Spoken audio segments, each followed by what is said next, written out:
Hello, and welcome to another episode of the Let's Talk Marvel Fan Theories podcast. I'm Taylor. And I'm Katie, and we're two sisters and borderline obsessed Marvel fans who have been following the Marvel Cinematic Universe closely for years. And now we want to share our MCU discussions with you. We chat about our own predictions and theories, plus some of our favorites from online, and our reactions to all of the Marvel content that's considered MCU canon, including the Disney Plus shows and the movies, as well as the Marvel news you need to know. Alright guys, it's here. Spider-Man No Way Home predictions episode is here, and we are going to break down all of the craziness and all of the discussion that has happened around this movie, which is probably the most highly anticipated Marvel movie ever. Bigger than Endgame, bigger than Infinity War. People are going nuts for this movie, and this is going to be a really big episode. Katie, why don't you kick it off and just start talking, because I don't even know where to begin. I mean, so you think I do? I don't know, because I feel like this was one of those movies that people were like, oh, we need to see something like this. And then Marvel actually was like, alright, let's do it.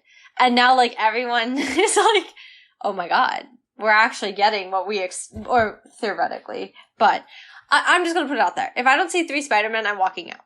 I will be shocked and horrified. Like, I just think there have been so many, like, baby mistakes. And, like, I don't know if you caught this on Twitter. I'm sure you did. But the soundtrack was leaked earlier this week.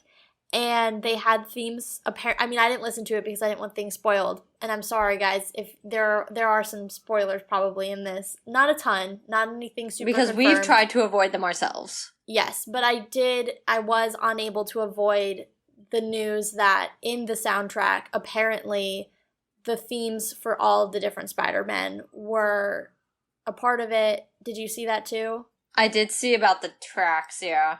So, I mean, that seems too unofficial. I mean, we've all suspected for a long, long time, but I think there have just been small little leaks. We've theoretically seen, like, possible leaked photos already, so it's not even really, I feel like, fair. I mean, come on, you can't muff a trailer as poorly as they muffed the trailer. Not in a bad way. Of course, we love the trailer. It doesn't look bad. It's just you can't remove a character and then have another, like, still have that character being punched by the removed character and expect people aren't going to say anything and or honestly, notice. Even before that was a thing, and now, to be fair, the trailer literally had me and my roommate screaming. Like, one of our friends who lives upstairs literally texted me and was like, are you guys okay? Because we were screaming, and I was like, yeah, the Spider-Man trailer just dropped. Like, we're good. But not even the actual fact that the lizard was still being punched in one of the trailers. The version that we saw in America, that was released in America, you still can't have it that the lizard is very clearly going down, that Electro is very clearly going up, but there's one Spider-Man in the middle. It's like they're clearly going after specific targets that aren't Tom's Peter. Yeah. And so it's like, we're not dumb. Like, yeah, I get like, what we you're can kind of put it together. Yeah. But I feel like that's the most obvious thing that we're going to expect to see from Spider-Man No Way Home. But let's go into, honestly, I think the big fight scene that we've seen in the trailer is the biggest part and the biggest aspect. You mean the only scene we've seen, with the exception of the scaffolding scene, the scene that everybody keeps joking is 90% of the movie, the bridge scene? Is that what you're referring to? Oh, no, I was talking about the scaffolding scene. Oh, okay. But mainly because I think the best way to go about doing this type of predictions episode for a film so big is to genuinely pull apart the biggest aspects of it. So obviously, do we think that there's going to be 3 Spider-Men? Yes. Well, in a heartbeat. Now, a long time ago, I said I was hoping to see Spider-Gwen in it as well. I don't think they're going to do that. I genuinely think, and I've said this for a few months now, and Katie, you and I have done even, like, fan casting for it. Just mostly you, mostly appeasing me, because I really am, like, hard in on this theory. But I really think that Miles Morales is going to be in this movie because everybody right now is focusing on the 3 Spider-Men, and how amazing would it be if, like, we're all expecting this and, like, that's the expectation, but Marvel takes it, like, one step further and, like, I don't say nobody's talking about Miles being in it, because there's definitely speculation, but it's not nearly as big as, like, the Toby and Andrew speculation. So, like, how amazing would it be if, like, Marvel was like, you expected 3, let me, like, take you up a notch and give you 4. I'm going to play devil's advocate against you, and this is kind of why I gave up the Spider-Gwen theory as well, is I think it would make the movie too busy, especially to be introducing Miles as a live-action character at the time. My thought process is more that we'll see Miles and Spider-Gwen in now the second Spider-Man trilogy. I think there will both be characters that will come in the college aspect of it. And that's where you can actually introduce the characters. I don't think this is, like, because keep in mind, this is the mistake they kind of made with Civil War. They brought in Black Panther and Spider-Man as their first movies, and they're just these random dudes hanging out there with our Avengers. Like, there was no depth to their characters. So... yeah, I do totally hear what you're saying. And I actually was having a conversation with someone on Twitter about this and, like, bringing Miles in. And they had a really good idea of, like, bringing him in as an end credit scene. Okay, I could see something like that. Yeah, because then it gives him time to breathe and, like, gives him his own moment, but at the same time gives you the shock value of bringing Miles in for the first time. Well, I mean, I would not be surprised if the multiverse is going to be the excuse of how we get Miles and, like, Spider-Gwen in the MCU. Because I think we're going to be seeing... I don't think it was an accident that they dropped the new Spider-Verse trailer this week. Like, that's not a coincidence. I think we're going to be seeing a lot of the effects of the multiverse film for a while out. I mean, there's going to be more than just the people we're seeing come through. So I would not be surprised if that's a great way to kind of excuse how these characters now come into our timeline, because you're not going to get people back if you don't know these people even came through from other timelines. But I don't know. I don't necessarily expect it in the movie. I mean, now that you bring up, like, an end credit scene, I wouldn't put it past them, but they're not going to do it in the film when you have far too much already happening. If they do put Miles in the film, I think they're doing his character too dirty, if I'm being honest, because he deserves a proper introduction, not to just be thrown in there just to be another Spider-Man. That's fair. And I definitely think, I mean, Miles, obviously, people really love him. I think he's super interesting. I am excited to see him in live action. I have really 2 front runners in my own head of who I want to play him. So I am definitely excited to see who they cast and who takes on that character in live action. But I totally hear what you're saying about, you know, giving him his own moment. And that's why when someone brought up online the idea of doing the end credit, I was like, this is the perfect kind of middle, because you can give him his own moment, but also, you know, you still get that whole, holy crap, like, we have a 4th Spider-Man in this movie. Well, now that's been a big theory, and let's now move into, okay, obviously the first big theory is, are there 3 Spider-Men? We're all assuming that's true. The second one has been, is Miles making an appearance. I'd say the third theory that everyone's been, like, I guess, kind of arguing over is, are we seeing MJ die? Ooh. I think no. Yeah.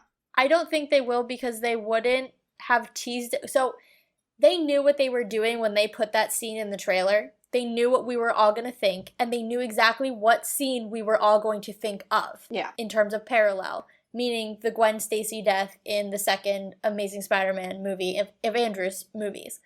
So they totally knew what we would think immediately, and that's why I don't think she's going to die, because it's too obvious a conclusion to reach by putting that scene in the trailer. I agree with, I don't think they're going to do it, and this is going to be a hot take, I don't want anyone to come after me for this, but I wish they would.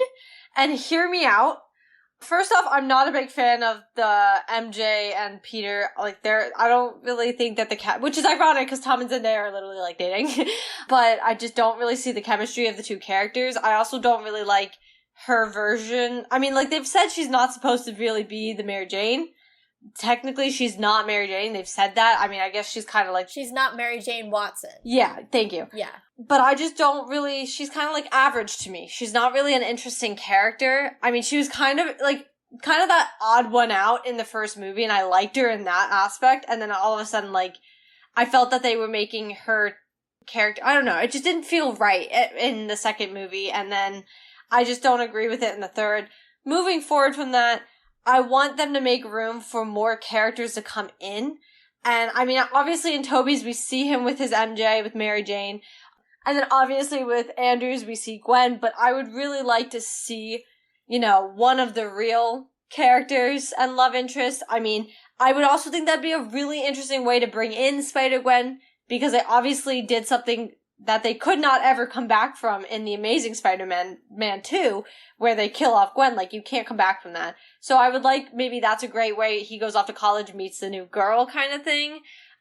I love Zendaya, nothing against her. I just don't really love her character. Yeah, it's something that I've struggled with since the movie came out in, 2017? So it's been 4 years, and it's something I've really had a hard time with.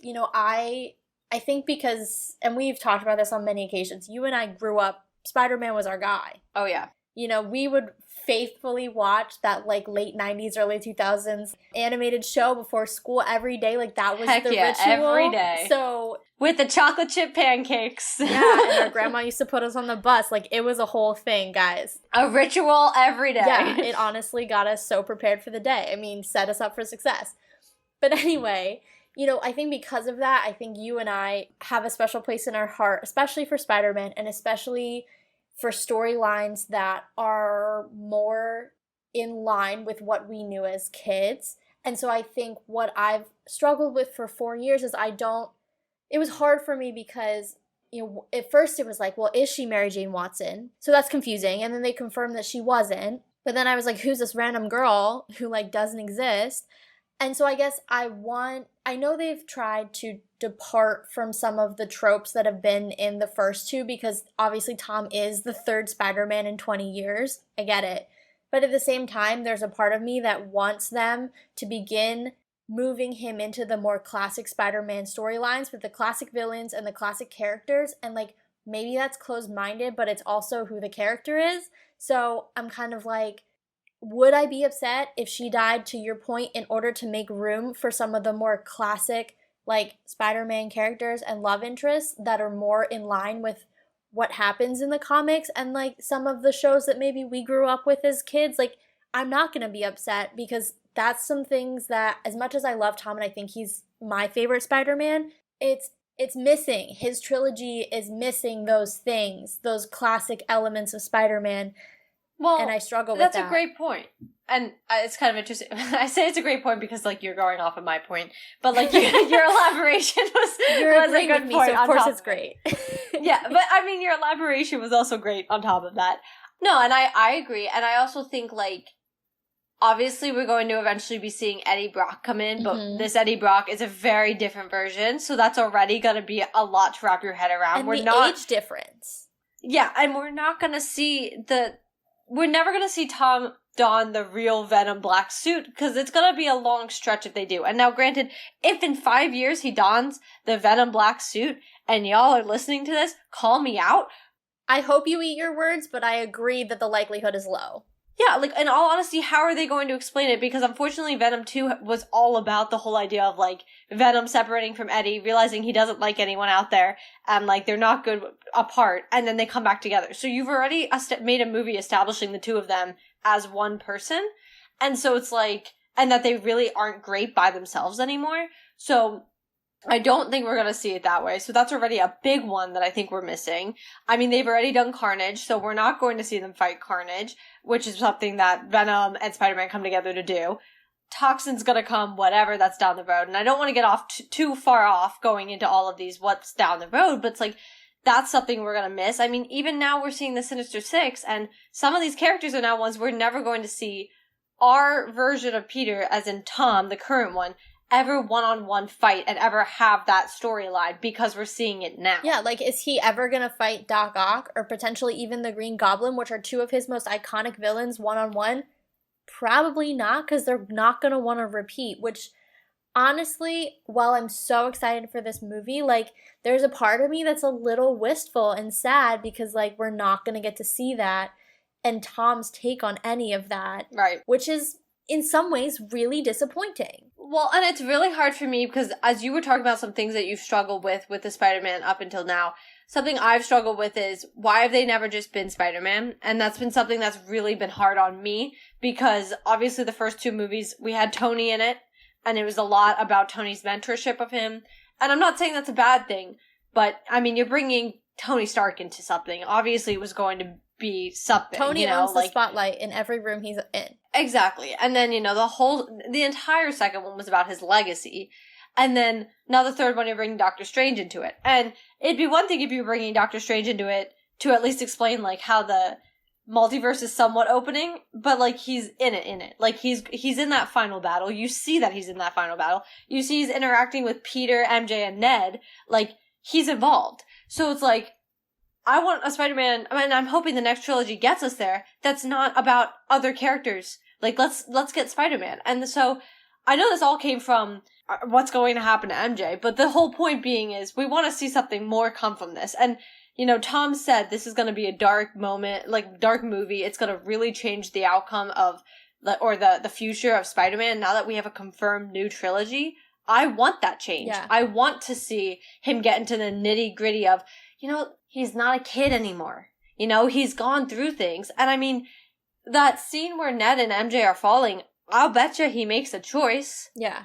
And I'll bet you, depending on who that choice is, now, something fans have pointed out, and I also noticed it when I watched the trailer, was, it is not Peter's suit that is the hand that goes to grab MJ. I'm betting you it's Andrew's. Oh. Because he's going to redeem himself for not saving his Gwen. Because people have pointed out the hand is different. And you can distinctively tell. There's a gold piece on sorry, you have to use their regular names to be able to distinguish them, on Tom's suit. But on Andrew, it could be Andrew or Toby's. However, people are saying it would be more, and make more sense for it to be Andrew's as to what happened with Gwen. But I do have one question there, though. And this goes to the heart of the movie, I think. The line that Doctor Strange says in the trailer, and it's in every trailer because they're playing the same footage over and over, cut differently, because they're actually only showing us 5 minutes of the movie, less. He says they all die fighting Spider-Man. So yeah. I think what you and I have theorized is that they came out of their universe before their movie, what we know as their movies, Toby's and Andrew's, reached their conclusion. Yeah. And I want to point out, you do say we, but I'm going to blatantly say that was me that first came up with that idea. Yes, and I agree. I just think it's a good idea. I'm sorry I was putting on a united front, Caitlin. Anyway. Well, I want credit where credit is due. Anyway, moving on. I guess my question then for that theory is, Gwen dies at the end of The Amazing Spider-Man 2, so is she actually dead yet? I've given actually great thought to this. I don't think she is. I genuinely don't think she is, because the whole process, although to be fair, I'm in the process of rewatching literally every Spider-Man movie off of YouTube. I'm renting them. And ironically, so I'm going to just come right out and say it for what it is. Andrew was my favorite Spider-Man. Personally, I was a little too young to watch the Tobey ones when they were coming out. I was just too on that young side. I do appreciate them. I love them. But Andrew's were more the ones that were coming out when I was at least old enough to cognitively understand what was happening. So I do have a special love for them. And I don't fully remember what happens in the second Amazing Spider-Man. I'm going to call that out as the order of things. I do know he's fighting Harry's goblin when she falls. And I'm not sure if that's before or after Electro he's defeated. Yeah, it's been a long time since I've seen it also. My gut and what little bit I remember of it, I really wish these were all on Disney Plus, is that she dies pretty much right at the end of the movie. Yeah. And then, I think one of the last scenes then is, her, he's grieving her, and then it's her funeral. I don't think there's much left in the movie. Well, and then he does eventually come back out to fight Rhino, yeah. Right, yeah. But I don't think, I think that was the end of the climax, essentially, was her death. So I believe similarly. I believe Jamie Foxx's Electro is already dead at this point. So then I would have to say then, to my knowledge, I think she's still alive. I really do. And is there a warped way to maybe figure out if that's a way to make her Spider-Gwen? Yes. But to what you point out, the theory I had thought of is the point of none of these guys are dead. So that just goes to show they haven't been defeated yet. Mm-hmm. So we're like, essentially, we have to look back at all 5 of the other Spider-Man movies and be like, okay, we know the ending, but that didn't happen yet. They don't so know we have the to ending, pretend it didn't. which is crazy. Yeah. Now, actually, as we're talking about the villains, I want to bring up, we see the villains morphing throughout the trailer into different things. Mm-hmm. Now, I'm not sure, and I would give credit if I for sure knew. I can't remember if I came up with this thought process or if I saw it somewhere. So I'm just going to throw it out there as possibly someone else came up with it, or other people have had similar thoughts. I don't know. But the possibility that the longer that the villains are in this new timeline, they're morphing into what they would have been if they were the villains in that timeline. So, for example, we see Doc Ock at one point, it looks like nanotech going on his arms. And Electro has the arc reactor. The arc reactor, exactly. Which, obviously, especially Doc Ock, we see him, he seems to be one of the first ones that has an interaction with Peter, and then the Goblin looks like he comes right after. And it also looks like Doc Ock is kind of a semi-good guy, but we'll get into that. Confusing. Yeah, we'll get into that in a second, but at one point we obviously see his arms like morphing, and at one point in the trailer we saw them as normal. So it kind of to me looks like like they're almost acclimating themselves into the new timeline without even realizing, like, it's not even happening. They're just like permanently becoming beings in that timeline. So they're evolving. Like, yeah, because I mean, think about this. There wasn't a Tony Stark in Tobey or Andrew's Spider-Man. Right. So that tech was not really available, but in this timeline there was a Tony Stark. I almost said a Toby Stark. Now I got all these names coming out of my mouth. And because there's that tech now, some of this stuff can now be more advanced because there's different type of tech. So I like that idea. I want to run with that idea because it seems viable. Yeah, no, I agree. Because I think, to your point, you do see, I actually really like it, how they come out the way that we remember them. Like that iconic, Doc Ock look, the iconic Willem Dafoe Green Goblin look. I mean, come on, so good, Yeah. And then they kind of, it's almost the same way the MCU has taken Sony stories and made them their own. They've taken their characters now and made them their own. So that's a cool little metaphor. But yeah, I think that theory definitely holds water. The one thing I don't know if it was on my Instagram feed or if it was an Instagram ad, because, I click on a lot of Marvel stuff, so I got a lot of ads. But one thing that I keep wondering now, the more trailers I get fed across my different devices, is what is the box that Doctor Strange has? Because it looks, and I saw this 30-second spot today on social media, it looks at a certain point like Strange and Peter, our Tom Peter, they are at odds with how to deal with the situation. Strange is saying, they all die at the hands of Spider-Man, like, this is what has to happen, and Peter's like, well, I don't think they all have to die, like, that doesn't make sense. And so they're clearly at odds, and then you see them in one of the trailers, or one of the ads, or whatever it is, fighting over this box. And even when Doctor Strange does the astral projection of Peter, there's a box. What is the box? That's what I want to know. I want to answer that, but I want to go off into a little bit of what you just said. I think it's interesting because you said about how Peter is saying, I don't know why they have to die. And I want to point that out, as I think is actually something very interesting about Tom's Spider-Man, is I don't think we've ever, on purpose, seen him kill it. And he hasn't killed. Mysterio kind of did that to himself. He's also not dead. Well, yeah, that's a whole, but we'll get there. But, there's that whole aspect. Well, I think we see a little bit more of the darkness in the Andrew and Tobey. Mm-hmm. It's a mature darkness, almost, in a way.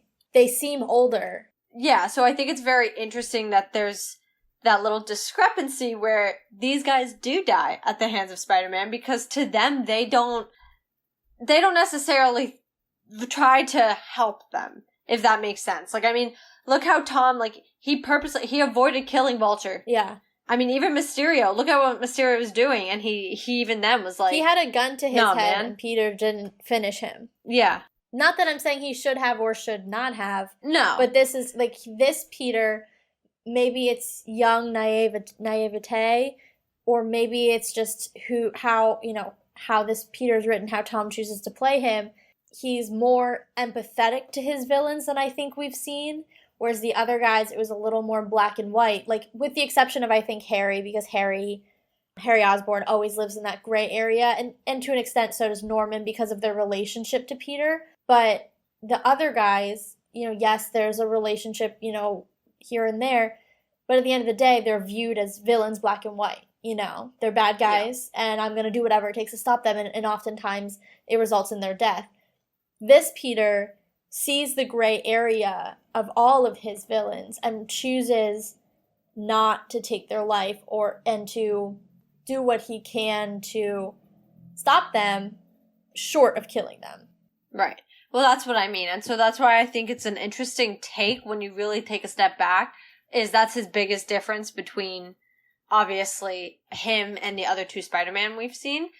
On top of that, though, to kind of go across what you were saying with the box, I have no clue what the box is. Although something I've kind of been thinking about is whether Strange himself put the box on or if Peter did.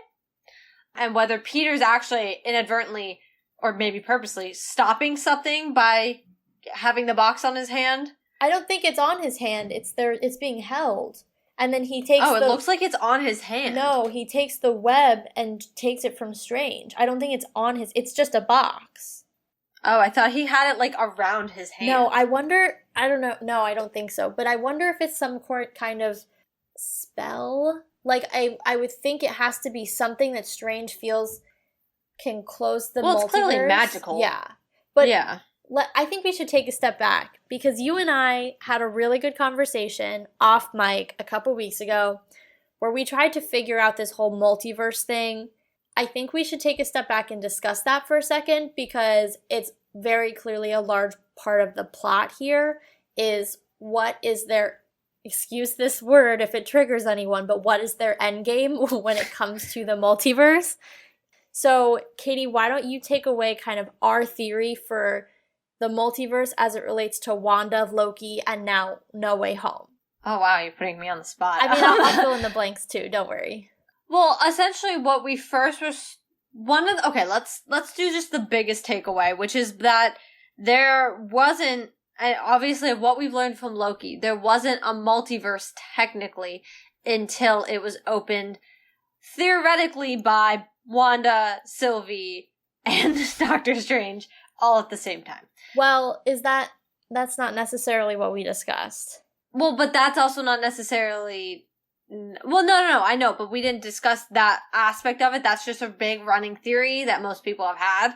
I'm behind that train, that they're all opening the cracks of it at the same time. I think, though, that there's a nuance. So I think what we've kind of surmised in our own heads to wrap around it is the actual creation of the multiverse was done by a Loki-Sylvie duo with some Wanda sprinkled in, right? Yeah. And that's the scene that you see at the place beyond all time, after they kill Kang, essentially. That's what's going on.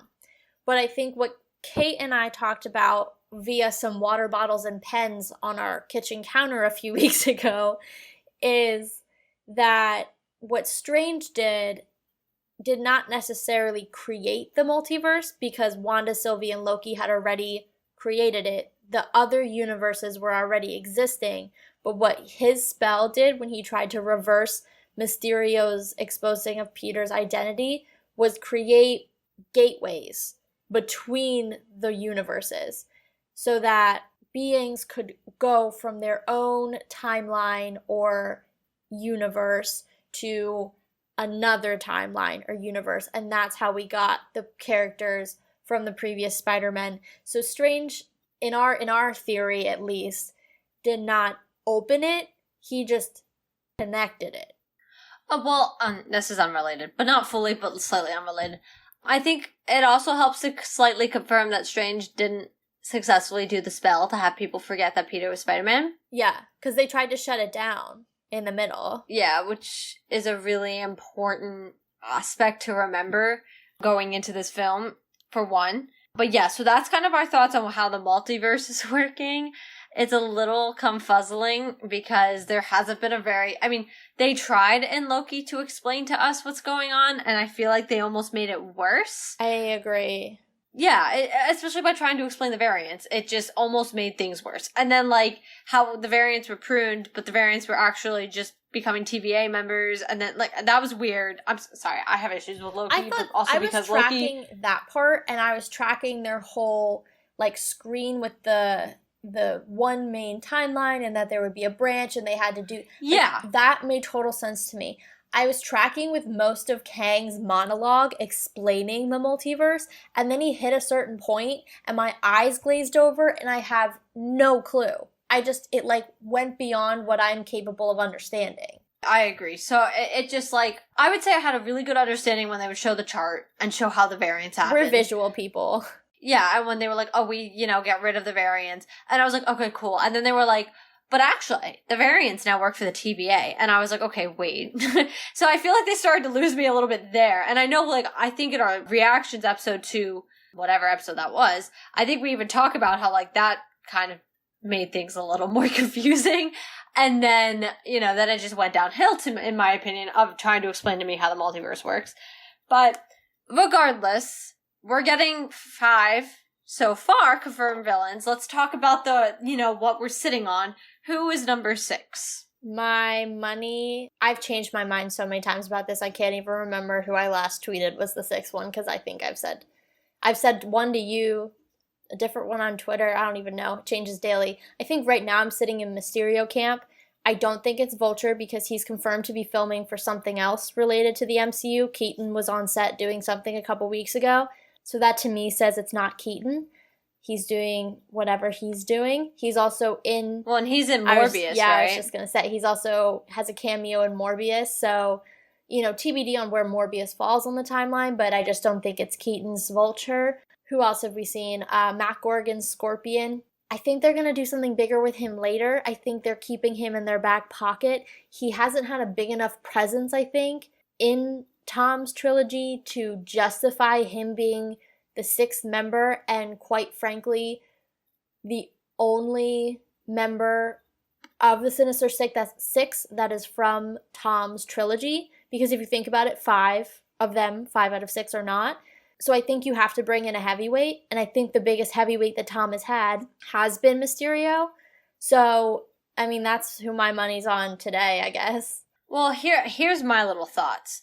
So when you look at the Sinister Six, there's obviously variations. It's almost no different than when we're looking at different versions of the Avengers. There's never one team. And actually, ironically, the Avengers that we see in the MCU, I don't think are ever actually the complete team of Avengers in any of the comics. I mean, they've been going on for 75 years, so at one point maybe, but not for a long run. I don't think there was ever those exact 6 all at the exact same time, only those 6. I don't think that actually ever happened. Regardless, if we do want to go off some of the ideas, because like I said, the Avengers shift and so do the Sinister Six. Some of the big names that are always usually included, Goblin, Doc Ock, obviously we're seeing both of them. Electro is usually included. But to your point, Mysterio is usually in there. I wouldn't necessarily be surprised. And actually, my theory going with Mysterio is if he's included, how much of the villains that we're seeing in the trailer are an illusion. Don't even. I can't go there. I don't want to say that, but I'm gonna. So, if he's an option, of course. Rhino is also in and out. And to be fair, we did see Rhino at the end of The Amazing Spider-Man 2. While that's true, I struggle to think that not a single member of the Sinister Six is going to be from Tom's trilogy. The only reason I fight that, and I'm not saying that's not true, not true, but the only reason I will fight it is because we're seeing 3 from the Toby. Rhino is technically one of the 3rd from The Amazing Spider, from Andrews. I wouldn't necessarily be surprised because, to be fair, these are not anyone we've seen technically in Tom's ever. So I wouldn't necessarily be surprised because they are technically all new villains to him.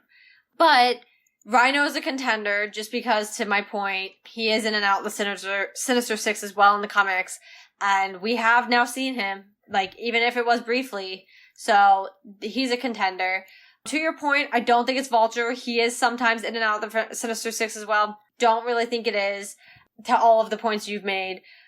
Who's the other one? Scorpion. Yes. He's not usually included in the Sinister Six, so I'm going to say, and now don't Marvel's changed things, but so far the 5 that we've seen are all Sinister Six villains. So can we talk about the elephant in the room? Well, give me 1 second, because I want to bring up one more possibility, but it won't be. But we are getting the movie for him later, which is, oh my god, what's his name? The Hunter. Kraven the Hunter? Yes. He is also in the Sinister Six. We are getting his movie later. When? Wait, I didn't hear about that. Yeah, Aaron Taylor Johnson's been confirmed to play him. You're right. I just forgot. It's so far out. We're getting our man's back. It's so far out, I totally forgot.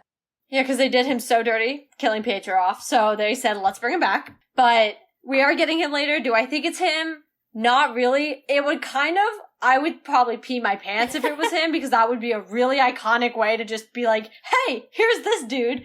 I think, though, if I'm going to get a little meta here, while that would be interesting, I think Sony wants to introduce their villains in their anti-heroes, whatever they choose to call them, in their own movies. Obviously, a la Venom, a la Morbius. Yeah.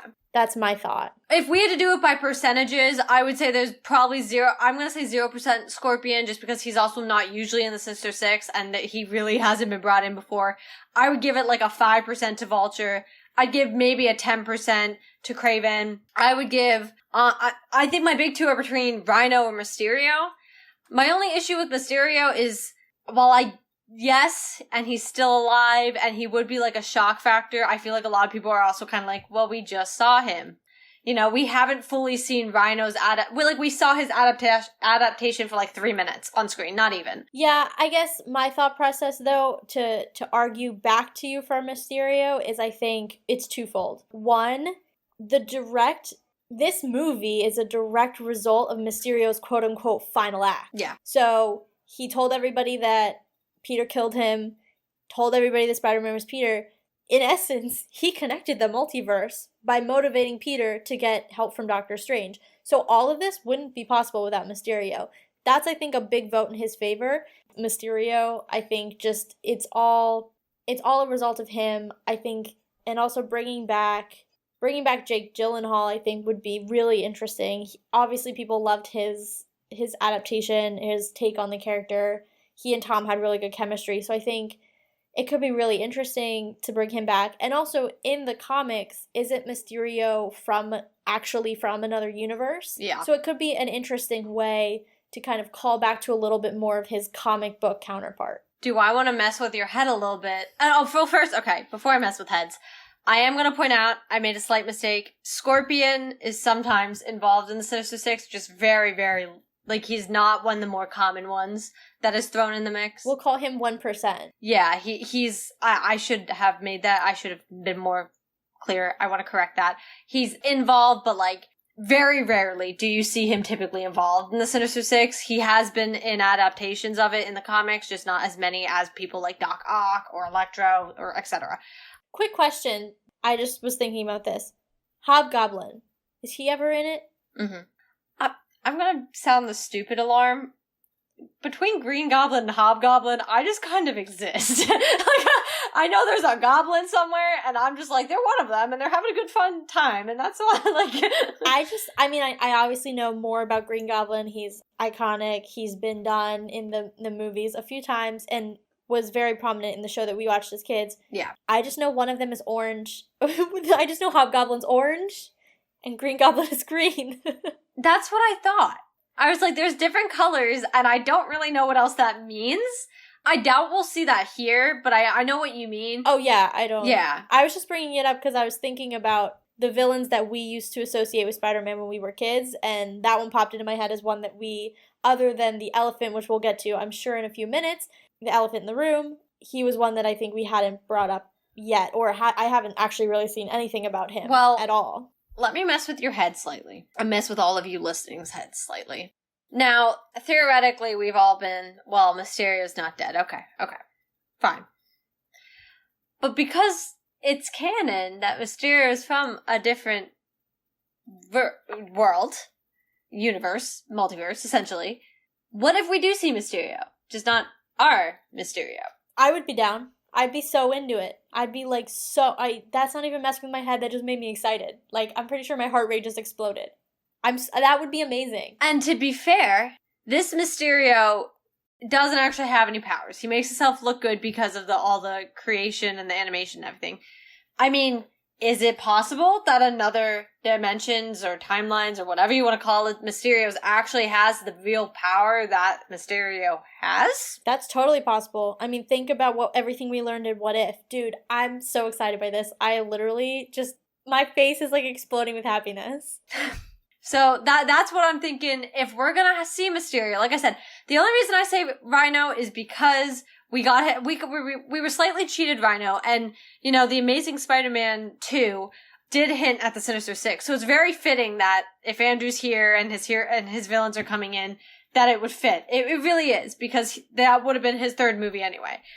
But I would find it very interesting if they brought Rhino in, just because he's a very interesting villain. He just was, like, thrown in that last little bit, and we didn't really see anything much of him, so it'd be interesting to finally see an adaptation fully of him.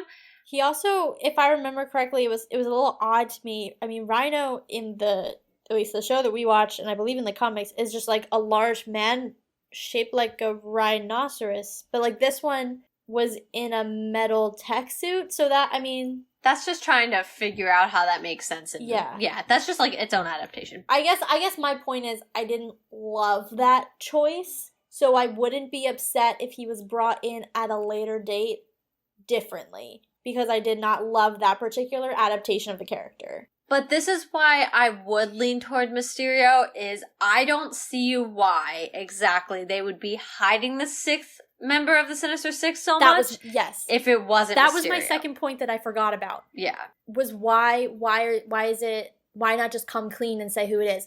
The only person that it could be is the elephant in the room, Kingpin, who's being hinted at greatly.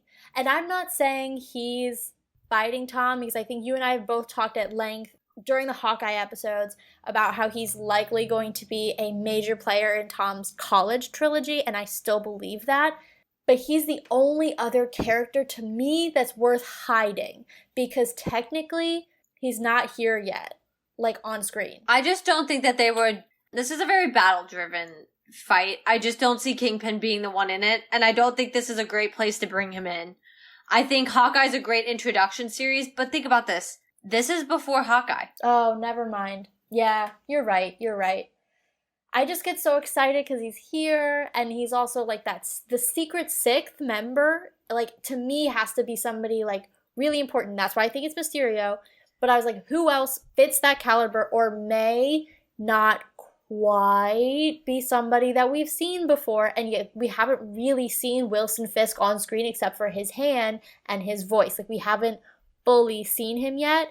So I was like, maybe it's something where Wednesday night they bring that guy on screen, and Thursday night we show up in the theater and there he is. I'm also gonna stab that a little bit, sorry, but it's getting shown earlier in the UK, so they're not gonna do that. I guess I just want them to plan it really. Like, I think you and I have struggled so much with them releasing movies at the same time they're releasing shows, and there's a part of me that's grasping at straws saying there has to be a reason they're doing it this way. How cool would it be if something they show us on a Wednesday night leads directly into what we see on a Thursday, Friday, Saturday that next weekend? Yeah, but the only reason I don't see Marvel trying to do that is unfortunately just because not everyone is able to watch the show right when it comes out, or the movie. And especially the show, if it reveals something and then you're like, yeah, well, I didn't watch the movie yet, or I didn't watch the show yet, but I went to go see the movie and now I'm confused because I didn't see the show. Like, I could tell you a ton of people. I mean, I love my roommate, but she hasn't even seen Loki yet. You know, like, there's people who aren't watching the shows, and that's not necessarily because maybe they don't want to, although there are plenty that don't want to. It's just, they're not, which they should not do that, because they're also tying in. No, because at a certain point, you're going to be really lost. Yeah, I mean, if you're not already somewhat lost, that's kind of on you, because a lot of these shows are leading up, especially Multiverse of Madness. Where were you? Because you just missed all of Wanda's, I'm back to being a villain, but we love her. I mean, you have to have watched Loki to even try to grasp that movie, you know? Yeah, well, that's why I don't see them doing that, because unfortunately they don't have the people who are necessarily keeping up with the shows, or like I said, are watching things in the consecutive time frame that they are able to tie it directly to it in that way. I could see finishing the show and then the movie comes out a week or two later and then it's like, oh, okay. But I can't see them directly tying it. I did want to bring up a possible other contender, which the only reason I wanted to say this was kind of not possible, but could be out of left field, would be Harry's version of the Green Goblin. From Andrew's trilogy? Yeah. That's the only one, because or, no one come at me for this, but I'm gonna say it, maybe we'll see Venom. But not our Venom. I knew you were going to say that, but there's no way in heck that Topher Grace, who got the kind of flack that he got for that role, is going to reprise it in any sense. I mean, people did not like that at all. Okay, but who says it's him? It would ruin the premise if it's not him. Not necessarily. The whole point is to bring in these villains, right? That's the whole... Well, and keep in mind, when at the end of Venom... we see him, we finally get confirmation they're in the same thing. Well, are they in the same universe now? Or have they always been? I mean, actually, I'm trying to think. Because were multiple timelines affected? Were timelines a thing affected by blips and snaps? How does this work? Yeah, I guess I'm trying to piece together... So he does his shaky thing that's his version of blip and snap. Snap and blip, in that order, snap and blip. Yeah. But then it's the same day he sees Tom. Yeah. But the multiverse wasn't open for at least a week or two, which we know because of WandaVision. Yeah. So that tells me he's always been a part of our main timeline, but this is just the first confirmation because there would have had to have been a longer time lapse in order for Wanda and Loki and Sylvie to do their thing and then have help from Doctor Strange. You know what I'm saying? Well, not necessarily, because the Spider-Man that Far From Home did, I hope they fix that for the college ones, because I can't do that anymore. Happened, June, July? Yeah. And didn't they say, we have to go after when WandaVision was, and if that was right after the blip, that was, I guess, springtime. Mm-hmm. So there was a little bit more leeway time before it's breaking news about who this kid is. But, because also think, he literally was blipped back and then saw him. That's not how the blip works. The timeline, that's not how the timeline happens. You're right, because it would have been before Peter was outed as Spider-Man. Yeah. So, that doesn't add up at all. So what if he was snapped and blipped just accidentally into another universe when, you know what I mean? Yeah. And then brought directly, then he's in this other universe. I mean, he was on a random island, which means he was nowhere near what things that he knew. So there's no way to confirm it, because it's not like he went to the convenience store to the sweet old lady that works down there and saw her. There's no confirmation that he's in his normal place. Yeah, that's a good point. That's confusing. And Venom is straight up saying, as it happens, that symbiotes are affected differently by things, that they've lived a long life, all this stuff that's going on, and then it happens. So I'm just saying, if they're keeping things this secretive, it's either they're bringing Mysterio back. For some reason, they'd bring in Rhino, though I think it would not be quite as secretive if it was. Yeah. Yeah. Or it could be Venom. Wow, that would be big. That would be big. The only thing is, here's what confuses me about member number 6. If members 1 through 5 all died at the hands of Spider-Man, what's the deal with member 6? Because neither Mysterio nor Venom nor Rhino are dead. Not yet. None of the other ones are either. We just haven't reached that point in Peter's version that he kills them. Yeah. Or, if you really want the argument for Mysterio, technically we all think he's dead. That's true. I mean, yes, that is true. I guess that's my argument then against Venom. And then, with Venom, technically in the comics he is defeated. It's possible. I mean, to be fair, you can't take that with a grain of salt. You kind of have to be like, well, in 5 years he could die at the hands of Spider-Man. Well, right, but I guess my thought process is if he's going to be Tom's villain, then it would need to have already been that Tom killed him, because it's not like the others were really stopping in the middle of their movies, because this is Tom's movie. Do you know what I'm saying? I get it. I don't necessarily look at that in the way of like, well, but I mean, like, it's a point towards Mysterio if that's what you want to. But I'm just saying Venom because, and I'm not saying for sure Venom. I want to bring it up as a theory running out there. We are Let's Talk Marvel fan theories. No, for sure. I'm not just rebuttaling you. I just, Yeah, I only want to bring that up because, like I said, we've now had the confirmation from Sony. I think that would be kind of interesting if they just kind of threw him in there and were like, hey, anyway, the reason we confirmed this was because... The reason I brought up the whole death thing is it's Amy Pascal, one of the heads at Sony, has come out and said that they are in the planning stages of Venom 3. So I guess my thought process being...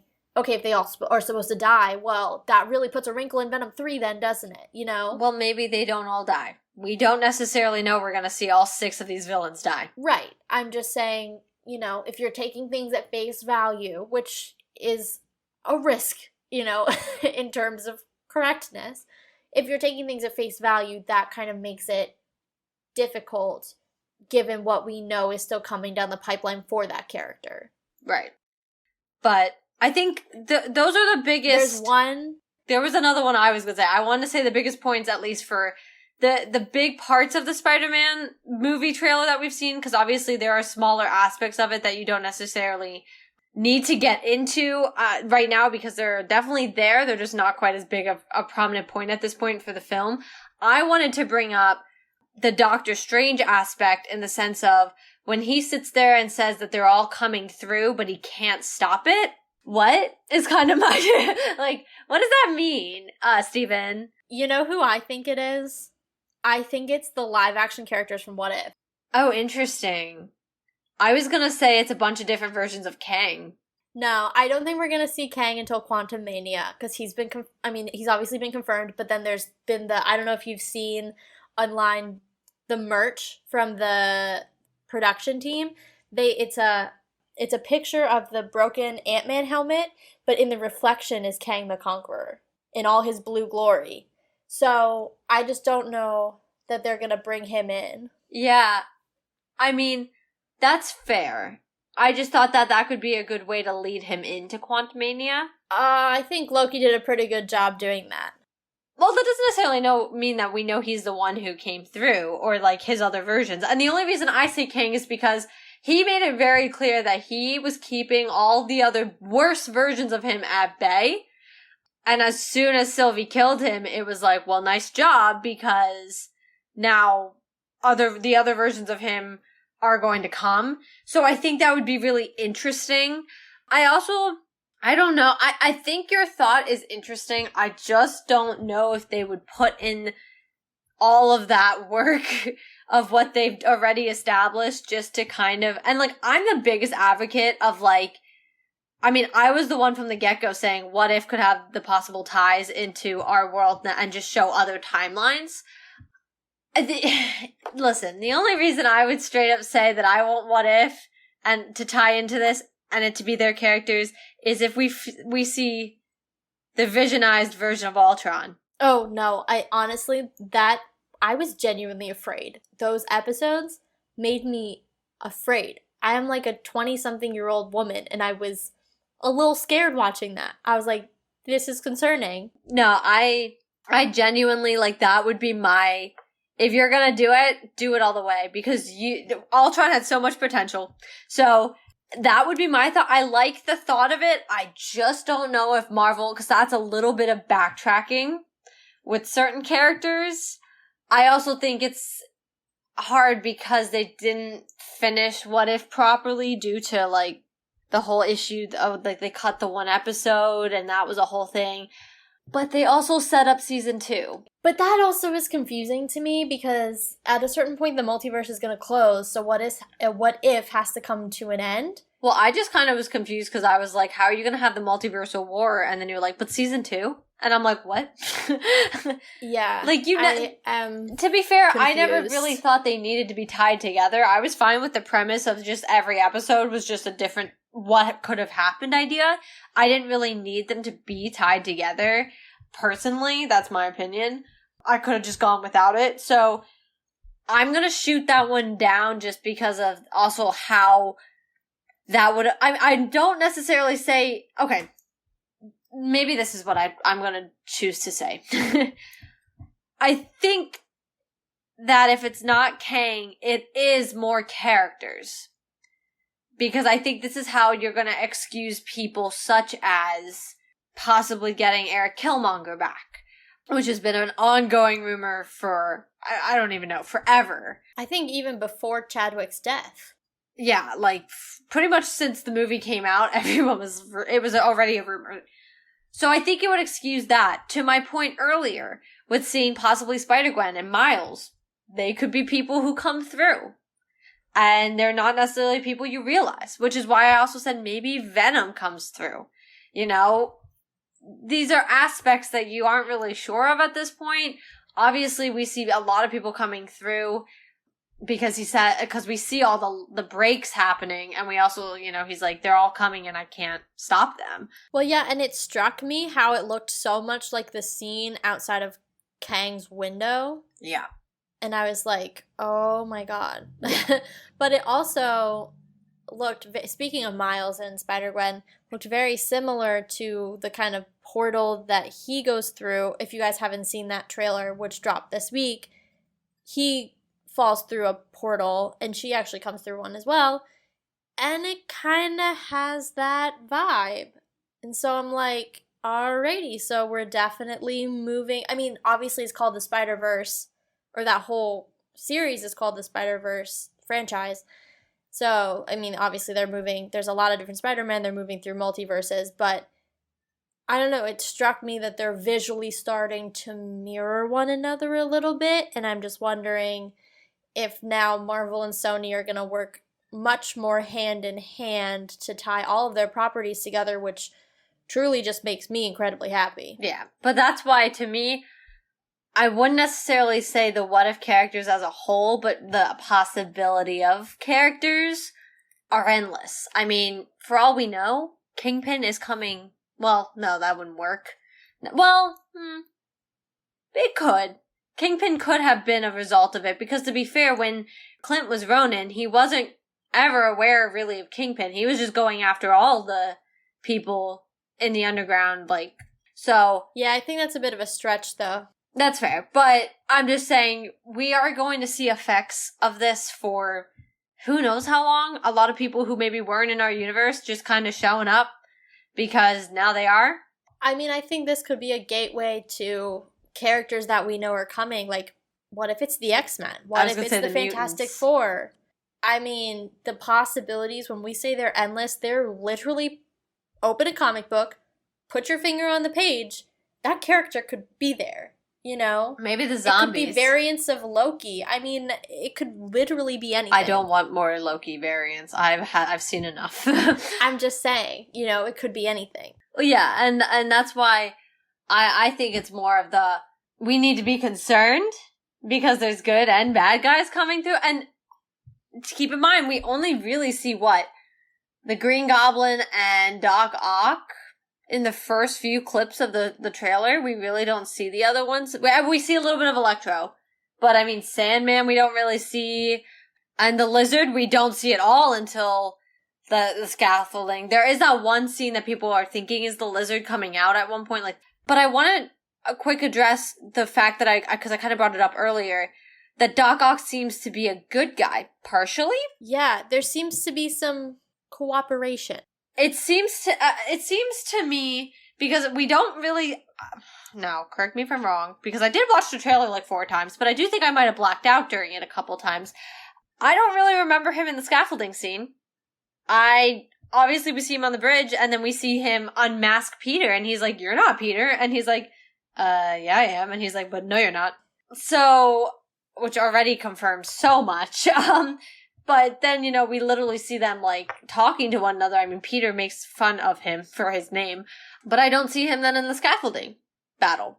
So, maybe he sits this one out after he realizes he's in the wrong place, or he shows back up when he's like, ah ha ha, there's my guy, when Toby makes an appearance, and he's like, never mind, I'm back again. So, I don't know, seems kind of interesting that he's kind of just like, oh, okay, we're gonna sit this one out for now because this is like a child. And he's having the Bucky reaction in Civil War where he's like, this is a literal child. So the same way that Cap reacts about Wanda, she's just a kid, and then full on shields Peter in the face. And then drops a hanger on him. Yeah, I mean, like I said, I think that's interesting. I just need to be brought up. Do I know what it means? No, not at all. I don't even have a full running theory for that. I don't know. I also just think it needs to be said that, and we've said this a million times with what's come out in Phase 4, the misdirection is next level. Yeah. This movie is next level. So I'm expecting the misdirection for this movie especially to be, like, we're going to tell you our theories until we're blue in the face. Yeah. But there's also a really large part of me that's sitting here and saying, this is what I think, full on knowing I'm probably really, really wrong. Yeah. Like you want to talk about different dimension? We're probably different dimension wrong. Yeah. We're like still out here talking about Mephisto. Like, that's how wrong we are right now. We're like episode 7 of WandaVision talking about Mephisto wrong. Yeah. And do I want to be wrong? No. I mean, I would like some of our theories to be right. That'd be great. But at the same time, realistically, I mean, it's going to be so tough to even try to peg what this movie is about, what happens. I mean, it's just next level challenging. Well, I want to provide my final theory and final thought, if you will. Go for it. I've seen this on Twitter. I also had this gut reaction or thought when I watched the trailer. Seeing other people talk about it kind of confirmed my thought. The possibility, and don't interrupt me here, let me finish my thought before, because I know you're going to want to interrupt me as soon as I say it. The possibility of losing Happy in this movie. This is two things that, and I've seen people elaborate on it as well, so I want to give some other thoughts that I've seen. Essentially, we see Happy sitting in a car. We do see a car get blown up. We see Peter unable to catch the grenade, and that's how the car gets blown up. A lot of people have been saying because he's dating Aunt May, he's inherently kind of this Peter's version of Uncle Ben. Because, to be fair, his Aunt May is very young. I'm not saying you can't be widowed at a young age, but... But also, just quickly to just put something out there, there is a show, an animated show, confirmed for Peter's freshman year that I believe will cover the death of Uncle Ben. But even then, it would be interesting. Although, I've also seen people taking the scene in a different way and saying Aunt May dies. Because there is the scene where she's running through the apartment. It's all right in that same area of the trailer. I mean, like, it looks like Happy was sitting outside the building more in the sense of maybe picking her up or something of that nature. And the next thing you know, something goes horribly wrong. I think those are both unfortunately valid theories. And based on what Tom has said about this, I think the quote is, the characters go through things you'd never want to see them go through. Yeah. I mean, what could be more devastating to this Peter than to lose his aunt, especially now that she knows that he's Spider-Man and she supports him 100%. I just can't even imagine what that would do to him. And I think it falls right in line with some of Tom's comments about what happens to Peter and the characters in general in this movie. I hate that it's a possibility and I hate that it has merit, but it does. Yeah, well, and that's why I wanted to bring it up, because it's something I think a lot of fans have been talking about as a scene from the trailer, and it could happen, unfortunately. I think you never really know, unfortunately, with these trailers, especially recently, they've been very misdirecting, and you kind of just gotta go with what you see, but it's a thought. I want to talk about my final theory / consideration / conversation that's been going on around this film. And it got even more interesting just yesterday. Daredevil. Charlie Cox. So, for those of you who don't know, our dear Mr. Kevin Feige, the man who runs the world of Marvel, came out, I believe it was yesterday, and has said that if there is a Daredevil in the MCU, and when there is a Daredevil in the MCU, it will in fact be Charlie Cox. I tweeted this, and I was like, I can't decide if this means he's in the movie or not. Because why would you confirm that this actor is playing the character a week and a half before the movie comes out? Why would you drop a spoiler like that? But also, it's super suspicious that this conversation has been happening for months, and a week and a half before the movie, Kevin decides to give us a little nugget. Like, I can't decide if it confirms it or not. I thought the same thing. My only thought is, as much as I would like it to be, like, to have him in the movie, I think it's very weird that Kevin would be essentially giving us a very big spoiler. Yeah. Because this isn't even like, come on, we all thought Toby and Andrew were going to be in it. Like, This isn't even that level kind of spoiler. Like, this would be next level because this is a character no one anticipated being in it, except for the speculation of it. I mean, that's why I'm, like, on the fence, but I also just think the timing is so suspicious. Like, yeah, he could have waited. He could have said it 3 months ago, but he waited until 11 days before the movie comes out? Like, what is that? Well, because if you're going to confirm anything, just confirm Andrew and Toby, because it's not like we all don't already know. Yeah. Like, do you really think that's the secret? That's not the secret. Matt Murdock, if he's in this movie, he's the secret. That's a big change. So, yeah, no, I agree. When I saw that news on Twitter, I was a little thrown off because I was like, oh, this has been speculation, but I also was like, so why are you kind of partially confirming speculation? Yeah. It just doesn't make sense. Yeah. I mean, I have to think that there's a strategy behind it because Kevin is Kevin and, we wouldn't be where we are without him, but I just don't honestly, get it. Maybe he was just so tired of everyone else spoiling things, he was just like, screw it, I'm gonna do it.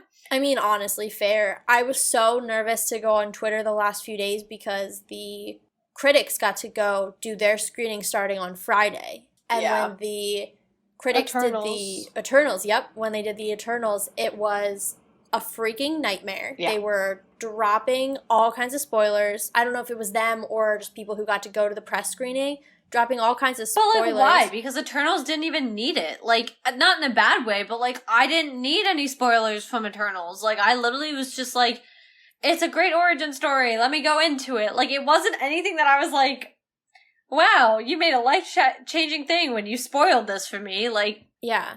So, I mean, I've been nervous. I luckily, other than the music thing, haven't seen a ton of spoilers. I'm gonna knock on wood, because, there's still 10 days until I go see it, because I'm seeing it on Thursday night, but definitely thought that was a strange one. Kevin, scooped himself.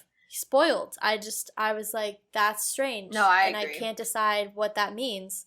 But there's a lot of considerations around this movie and a lot of speculation. And as much speculation as there is, there's a million time-fold more hype. I don't think there's ever been a Marvel movie that has broken Fandango before, so that's a pretty big deal. Yeah, and I mean, as much as we could sit here probably for another 5 hours and run through. That's why, I think I said it earlier, we're trying to hit some of the biggest points, and I think the scaffolding scene has given us a lot to go off of, and, the bridge scene. Obviously, there's much smaller points throughout the entirety of the trailer. However, there's just so much that we could go on about that, unfortunately, we just simply don't have time for. I hope we've hit most of the big points that you're all thinking about. I know we went a little deep into the depths of who could be the last member of the Sinister Six, but, I mean... I think that's an important question. Yeah, and it is because you've seen a lot of the people who usually play a member in the Sinister Six. It's just the question of who's the biggest shock factor that they're keeping them out. So, I don't know. I feel like we've tried our best to hit all the points. I mean, I hope we did. Yeah, I know we had everything that I was hoping to touch on today. that Charlie Cox news was, I think, the most breaking and the newest. So I wanted to definitely get that one in, but I'm satisfied. I hope you listeners are satisfied. If there's anything that you think we missed, please reach out to us. You know where to reach us, and of course we'll give you a little run through if you don't know where to reach us, but we hope that you are as excited as we are. We have been thinking about this movie for a long, long time, as is, I think, evidenced by our long episode today and all of the many talking points we've got. But as usual, if you guys have been enjoying our show and you haven't yet subscribed, please go ahead and do so on your listening platform of choice. You can also give us a follow on our blog where we have lots of extra content. I'm sure there's going to be theories that as soon as we hang up this call, we forgot about, that Kate's going to go in and add to our blog. So there's a little bit of extra context on there for you guys. And also, don't forget, we do have a profile on Spotify with playlists with songs from the movies, and also our episodes organized by show or movie, so that you guys, if you've missed anything relating to Hawkeye or anything like that, you can go in there and find everything related to the movies or a specific series if you're looking to catch up. Yeah, and as usual, I know we kind of mentioned a couple times here, we have our Twitter, which is Let's Talk MFT. Very active on it, especially as shows are coming out and movies. We always do try to put theories up there as well, because like I said earlier, we are Let's Talk Marvel fan theories. So we do try to put some theories up there. Some we've covered in the blog, or not the blog, well, maybe the blog, but some we've also covered in the podcast. So definitely make sure to go give that a follow. And we also share a lot of Marvel news, so if you didn't know about the Matt Murdock thing, you would have known if you were following our Twitter. So we share what we know. We give everyone all the knowledge between retweets and everything else. So definitely follow that, interact with us, send us your own theories, do everything you want to do. And honestly, I know I say this every week, especially lately, I have to say it. We've got so much content between Hawkeye and now we've got Spider-Man, which is probably like one of the biggest movies ever. Like, not even in the MCU, just like ever. So make sure you're keeping up with all the content, because I think I can say, especially with Spider-Man, Marvel just blew your mind, so let's talk about it.